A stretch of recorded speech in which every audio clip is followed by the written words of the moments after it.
Tale of Peter Rabbit. Once upon a time there were 4 little rabbits, and their names were Flopsy, Mopsy, Cottontail, and Peter.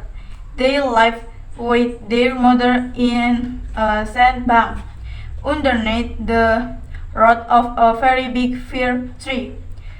"No, my dears," sighed old Mrs. Rabbit one morning.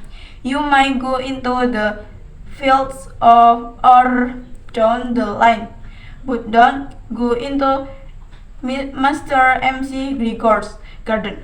Your father had an accident there.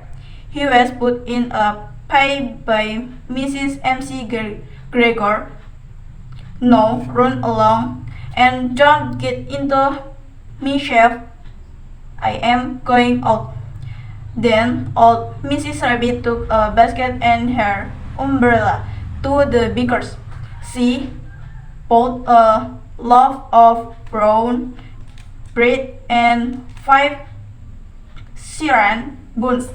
Flopsy, Mopsy, and Cottontail, who were good little business, went down the line to gather blackberries. But Peter, who was very naughty, ran straight away to Mr. MC Gregor's garden and squeezed under the gate. First, they ate some lettuce and some French beans, and then he ate some radish, and then feeling rather sick, he went to look for some parsley. But around the end of a summer frame, whom should he meet but Mr. MC Gregor. Mr. MC Gregor was on his hand and knees pleading out young savages, but he jumped up and after Peter, waving a rag and calling out, "Stop, thief!" Peter was most dreadfully frightened.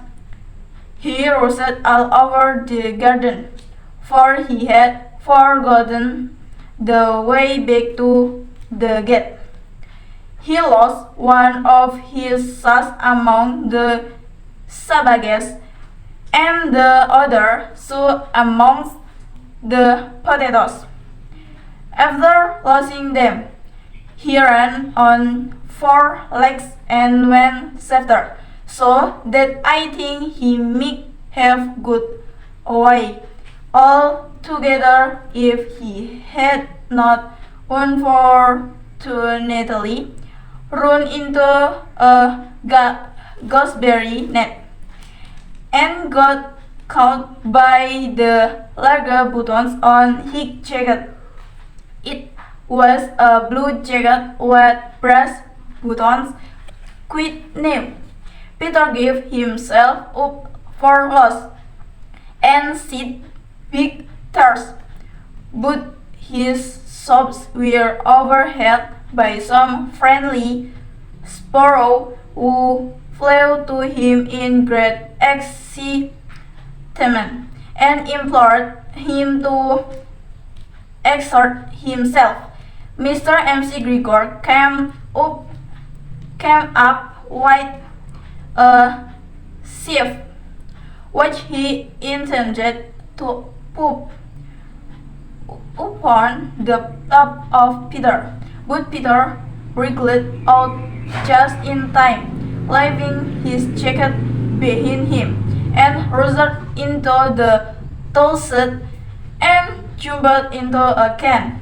It would have been a beautiful thing to hide in, if it had not had so much water in it. Mr. MC Gregor was quite sure that Peter was somewhere in the toolshed, perhaps hidden underneath a flower pot. He began to turn them over carefully, looking under each. Presently, Peter sneezed. Curtis go. Mr. MC Gregor was after him in no time and tried to put his foot upon Peter, who jumped out of a window, upsetting the plants. The window was too small for Mr. MC Gregor, and he was tired of running after Peter. He went back to his work. Peter sat down to rest. He was out of breath and trembling, quite freaked, and he had not the least idea which way to go. Also, he was very dumb with sitting in that can. After a time, he began to wander about, going lippity-lippity, not very fast, and looking all around.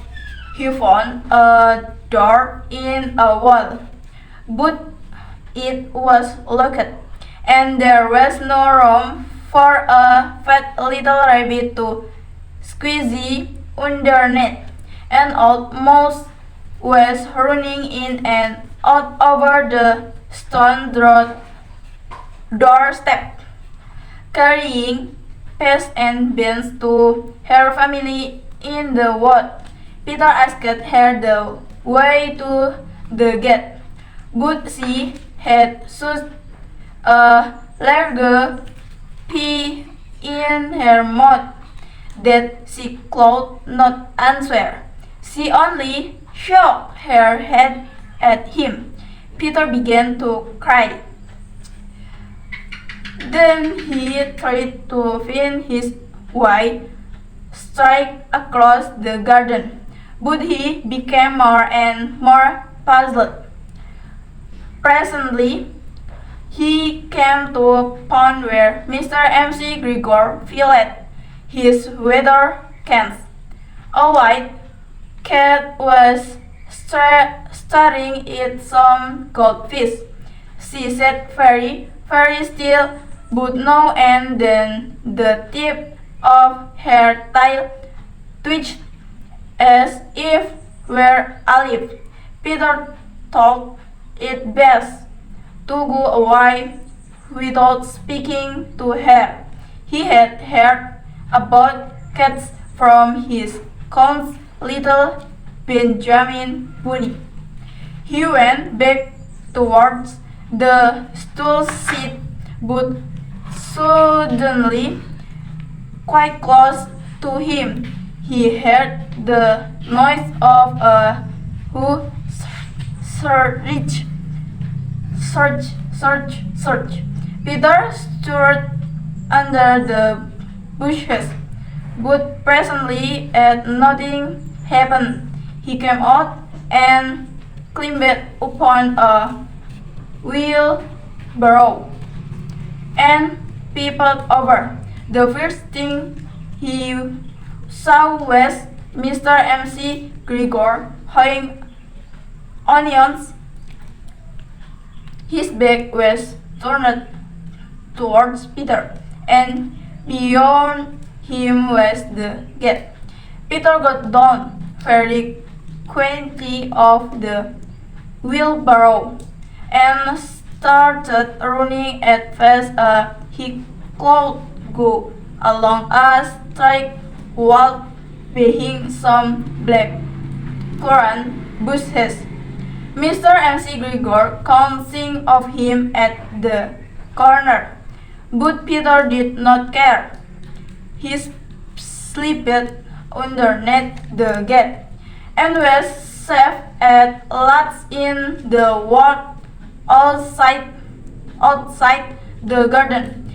Mr. MC Gregor hung up the little jacket and sought for a scarecrow to frighten the black beast. Peter never stopped running or looked behind him till he got home to the big factory. He was so tired that he flopped down upon the nice soft sand on the floor of the rabbit hole, and shook his eyes.